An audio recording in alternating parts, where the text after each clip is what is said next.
We're going to dig into the permission set pages now.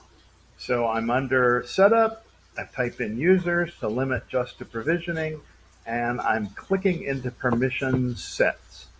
And I'm going to start off seeing something that you probably won't. I'm seeing a custom view that I've set up.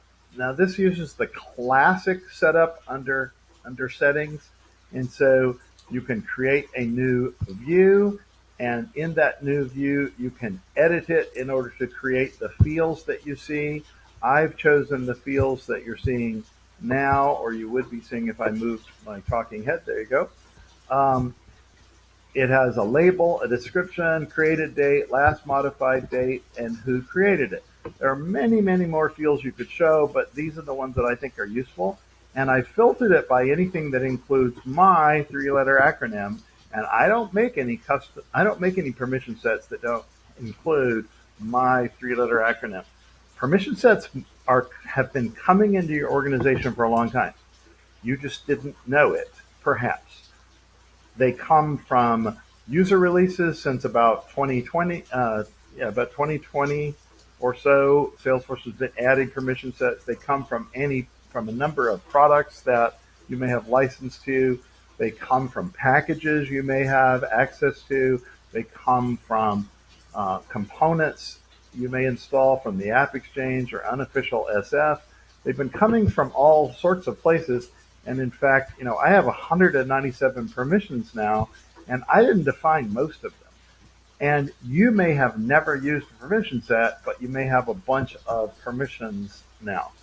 So in order to keep from scrolling endlessly and keep from getting confused, I would seriously suggest you create your permission sets by your organization. I have 33 of them, and you're going to want to establish some sort of naming conventions.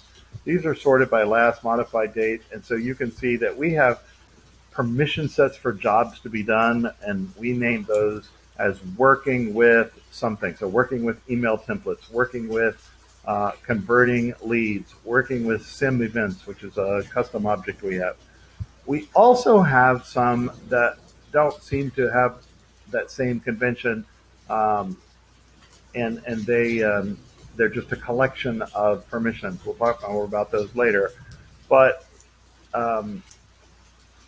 let me find a particular one, working with inventory. Inventory is a custom application we built, and so if I click into that permission set, you're going to see an index page. And this index page looks remarkably like, in fact, almost identical to the profile index page. And the good news is you already know all these subfunctions. So here they are. You can now, inside the permission set, give access to assigned apps and object settings and flow access and Apex control access and system setting permissions. And they're even in the same order in the same place. So if I go into object settings, I'm going to see the very same thing. I'm going to see a very long, not very user-friendly list of all the objects. And if I use my browser function to scroll down to inventory items, I can find that object and I can click into it, and I will see exactly the same thing I would have seen under profiles, where I can set the tab settings. And if this had record types, I could define record types and default list page views, and I can set up the CRUD, read, write, edit, delete functions. I can set up the field permissions and so on. And so this is what we do with permission sets, the very same thing we do with profiles. And so the great news is you already know how to edit a permission set. So that's really, really good news. Now, the next thing we usually do with a permission set is think about who's going to get it. And there is, in fact, a way to assign it to a user. But generally speaking, I'm going to highly encourage you against that. Permission sets are defined by us so they can belong to permission set groups. And permission set groups exist so that we can assign them to users.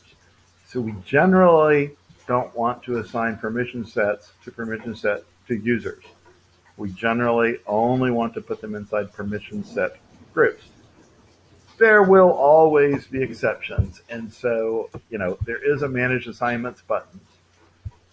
And then there is another button that we don't have under profiles called view summary.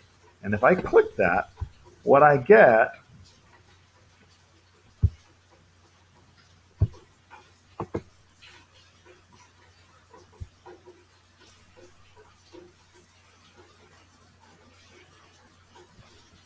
is a little text summary of some of the properties. I can find out where the permission set has been added to what groups.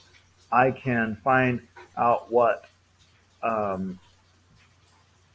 system permissions and user permissions have been enabled in this, none in this particular case.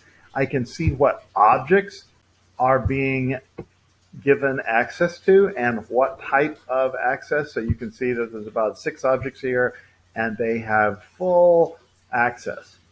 And then I can see what field permissions are being added field by field. And these are all collapsible and browsable. So we get a really nice interface that we don't have under profiles to summarize the permission set. So that's what's going on in permission sets. And in the next unit, we're going to cover permission set groups.